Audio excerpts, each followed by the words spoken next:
My questions has to do with issues of abandonment and feeling of unworthiness. For about 4 decades, I walked around with a story in my head, and the story was that I was abandoned. Life abandoned me.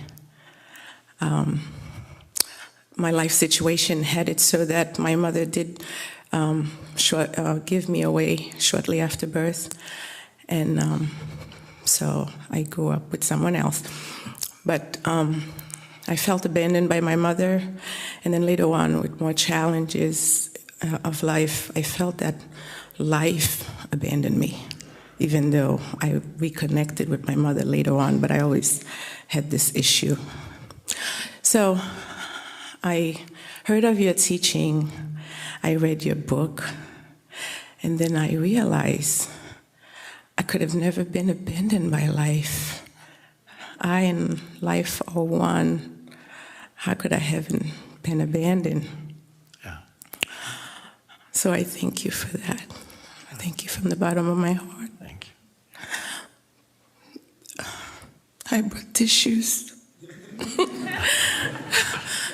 But having said that, as you know, my conditioned self always came back to remind me of that.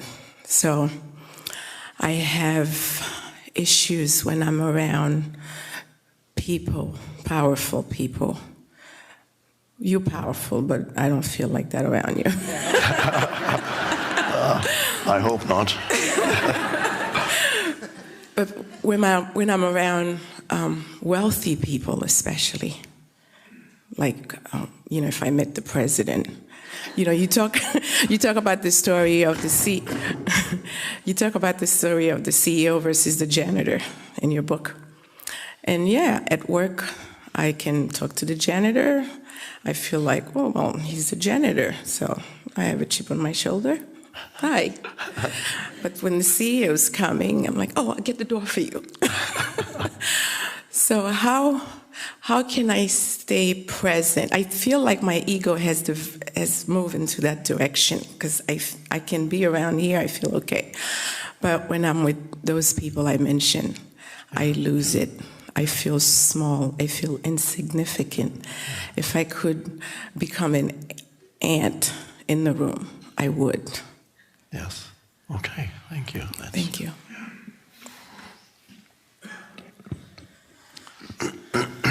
You may remember I gave the example that is very much related to this in A New Earth, about the Zen, the abbot of a Zen monastery who was waiting to receive the governor of the province who was going to arrive for some ceremony, and while he was waiting to receive the governor of the province where the monastery was, the abbot of the monastery noticed that the palms of his hands were sweaty. And so he had a lot of course, already a sort of self-awareness, and he noticed that. Okay. The next day, he went in front of all his monks and said, I resign from my position of abbot, I have more work to do. And he went to another monastery to study under another master for a few more years. And then he came back to the monastery, and that was gone. So what he noticed, of course, was that he was not sufficiently deeply connected with being.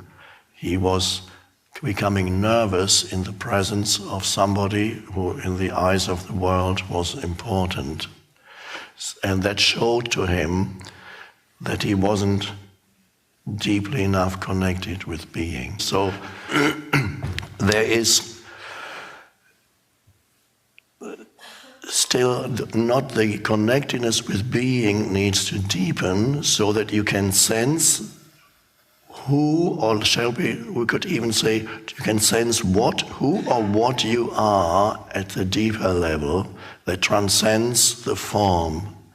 and this is of course what our work, if we want to call it work, is all about, is to take our attention into ourselves so that our attention and our sense of identity, of self, is no longer derived from mental images, including mental images we have of our body, or mental images that we have that are connected with our history and whatever it is, our upbringing, our social position. They are all thoughts or mental images. Now, it is very normal for people to derive their sense of self from those things, but it's extremely limiting, and it makes you uneasy very often in the presence of others. On the other extreme of that kind of limited behavior would be that you probably don't do it. You could look down on people who you think are inferior and treat them less well, and so you feel bigger than them. And then when there's somebody else who you have a mental image that he is more than you feel smaller, or you want to ingratiate yourself or whatever, or want to disappear, not be seen.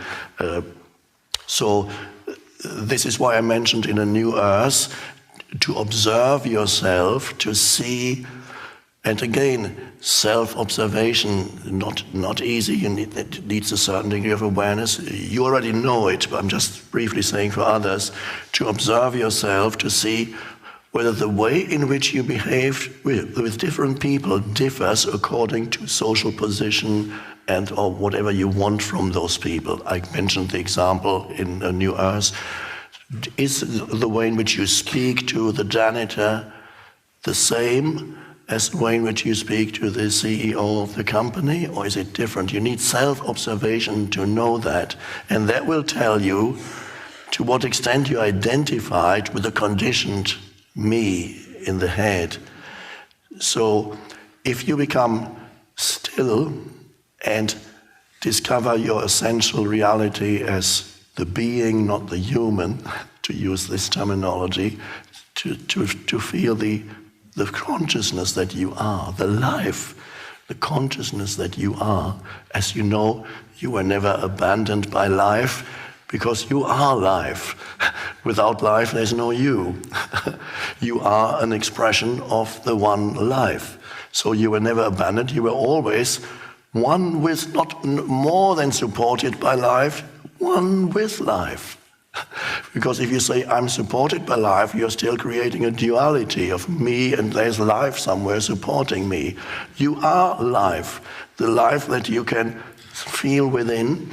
The consciousness is the consciousness is life.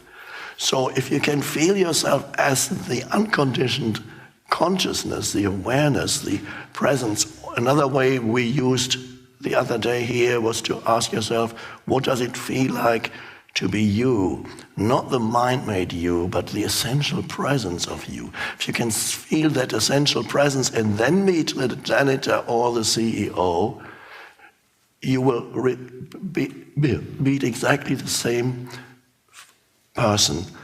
There's no longer any difference, and you will never again feel either superior or inferior to anybody. And that's a wonderful way of relating to people, because as long as you are trapped in ego, whenever you meet somebody, it's very rare that occasionally you might meet ego, think, oh, he's my equal. But a lot of the time, especially when you meet new people, the ego immediately goes into comparison mode. How do I rate relative to this person? Physical appearance, social position, wealth, possessions, education, knowledge, power. How do I relate? And then you kind of see. And if you think you're less than, then immediately your behavior changes according. If you think you're more, you feel superior, so you talk down to that person. But this is a conditioned, not deep way of relating to other human beings. So The more you connect with being, the easier it will be when you meet somebody not to relate from the level of position or anything else to do with form, but to feel the being that you are, which is precious, which is like some jewel. It's the most precious thing. The being is the most precious. It's not a thing. We're just using language. It's the most precious thing there is. There's intense aliveness there. There's intense joy. It is life itself. Then you can feel that, and you will no longer be better or not as good as the other. You can relate to the other as a human being.